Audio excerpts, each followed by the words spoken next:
May nagtanong, totoo ba po ba na tayo ang creator ng sarili ng buhay, ng sarili nating buhay? Okay, GCI, I'd like to clarify a few things about with regards to that. Ang ibig sabihin po nun that we create our own life, yung tinatahak na daan ng ating buhay. Kaya nga po may free will, may right and wrong. So, pag puro wrong ang pinili mo, ikaw ang may gawa nun. Yung kabayaran ng pagpili mo ng mali ay mangyayari sa'yo. Walang hindi nagbabayad na may utang pagdating sa langit. Okay? Pag tama naman lahat ng pinili mo, you will reap the benefits as well. So, we create our own life. Kung saan tayo pupunta, tayo rin ang may gawa. Kung ano yung pinagdadaanan natin, ay depende yun sa kung ano yung pinili natin. Choices po natin yun. Walang kasalanan ng Diyos na nangyayari sa buhay natin. Tayo ang may pili nun. Hindi lang natin matake. Hindi natin ina-acknowledge yung totoo. Is it true po, tita, pag high vibration ang tao, hindi ka mape-penetrate ng curse and hexes? Hindi. It depends. It depends. Ang curse, okay. Kung nanay mo o kamag-anak mo o asawa mong malapit sa'yo ang nag-curse sa'yo dahil may kasalanan ka, maski pag gaano kataas ang vibration mo, pag nag-curse sila o sinabi nila yung bagay na tungkol sa'yo na cursing, dahil kasalanan mo, tapos full of emotion, kasi ang anger at saka pain are two of the most powerful energies. Tatalab yun, katulad ng sumpa. Yung sumpa nga po ay tumatalab pagka nasaktan ng totoo yung taong sumumpa sa taong isinusumpa. So, and then the other thing is, yun yung isa. Ang pangalawa naman ay yung pagka mahina ang iyong immune system. Kahit na ang taas-taas ng energy mo, babagsak pa rin yan pagka mahina ang inyong immune system at may sakit ka. Kaya nga may sibang eh. Hindi ko alam sa tama ba yung Tagalog? Usog. Ayun. Opo, pagka medyo mahina ang iyong immune system, madali kang tamaan ng usog. Yung sibang po yun sa amin sa Bicol. Kaya, huwag masyadong haharap sa mga taong napakarami pagka mahina ang iyong immune system o masama ang iyong pakiramdam. Kasi pagka may nasa lubong kang mabaho ang kilikili, tatamaan ka kaagad. Kahit yun na, maniwala kayo sa akin. Iba, yung usog, hindi yun sumpa. Ang usog, napakasimple. Lawayan ka lang kung minsan nawawala agad eh. Sabi ko nga, pagka mahina ang iyong immune system, o masama ang pakiramdam mo, sumakay ka na elevator na merong may anghit, bad breath, o may anghit, mahihilo ka eh, mauusog ka. Ang third eye ay depende sa bawat tao. Maraming klase po kasi ang tao na pagbukas ng third eye, may gift. Iba-iba po ang gift. Hindi po magkakapareho. May gift of sight, yung nakakakita. Meron namang gift of hearing, yung nakakarinig lang, hindi nakakakita.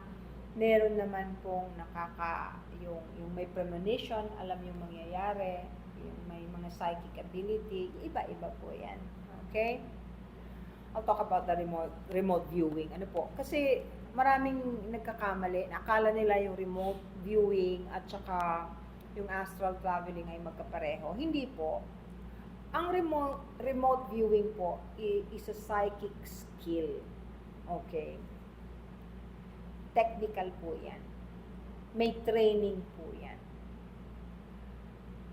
Yung remote viewing, ginagamit ng iba't ibang bansa. Ngayon, pinag-uusapan natin. Inaamin na nila. Pero, magkaiba. Kasi, ang astral traveling, umaalis yung higher self mo At yun ang nagpupunta sa mga gusto mong puntahan habang tulog ka or while you're doing the meditation to do astral traveling. Ang remote viewing po, you typically remain in your own physical self. Ibig sabihin, katulad ko, because I do that a lot, pag may pinapahanap sa akin at tinatanggap ko, nandito po ako, pagpikit ko, katulad po nung ipinost ko noon na pinahanap sa akin yung kutsilyo ng master ko na si Colonel Hill Aganon. Yun po ang remote viewing. Yung bang uupo ako, hahanapin ko. Pwede kong hanapin. May paraan ako para mahanap yon nang hindi umaalis ang kaluluwa ko. Okay? Usually po, ginagamit yan ng para makakuha ng information ng mga investigador abroad, ganyan po sila. O yung spionage, mga spy. O tsaka yung mga research institutes, ginagamit din po yan. There are several of you, minsan mga 5, 6, 7, minsan nga 10 sa isang lugar na conducive sa ganyan. You will be trained on how to do it, and then you will compare each other's experiences para makita at pagdugtong-tugtungin kung tama o hindi. Ano po ang nangyayari sa atin afterlife pag namatay? Saan po tayo mapupunta? Specifically, depende ho kung anong ginawa ninyo ng buhay kayo. Kung ano ang normally, depende rin yan sa paniniwala, and it has something to do with religion. Other religions believe that after you die, that's it. Sa experience ko po, sarili ko po itong experiences, yung isinishare ko sa inyo, ay hindi ko po ipinipilit o sinasaksak sa lalamunan po ninyo, ha? Ito po tandaan ninyo, experiences ko po ito na totoong nangyari sa buhay ko at mga bagay na nakikita ko. Sa experiences ko po, totoong may hell, totoo pong may impyerno, at totoong may langit, at totoong may purgatorio. Kung anong ginawa mo habang buhay ka, may grado naman po yun. Doon ka mapupunta, doon ka malilista. Kung puro ka salita na kesyo, praise God, na kinukot mo yung Bible, tapos ang sama-sama pa rin naman ang ugali mo, hindi magandang pupuntahan mo. Siyempre, ganun yun. Kahit naman hindi kayo mag-quote ng Bible, kung mabuti po ang puso ninyo, malinis sa inyong kaisipan, matulungin kayo. May mga nagtatanong tungkol sa paru-paro. George, ano yung nakikita mo? Hindi ko makita dito. Sorry. Ay, itim na paru-paro. Okay. It depends, ano. Normally, ang sabi nila, pag itim ang paru-paro, ay parang pangitain na ipinaalam sa'yo na merong hindi magandang mangyayari, may mamamatay. Kasi kung paru-paro lang at hindi naman itim, sometimes yung dumadalaw na kaluluwa, that the only way they can show themselves o yung energy kaya nilang gamitin ay sa pamamagitan lamang ng paru-paro.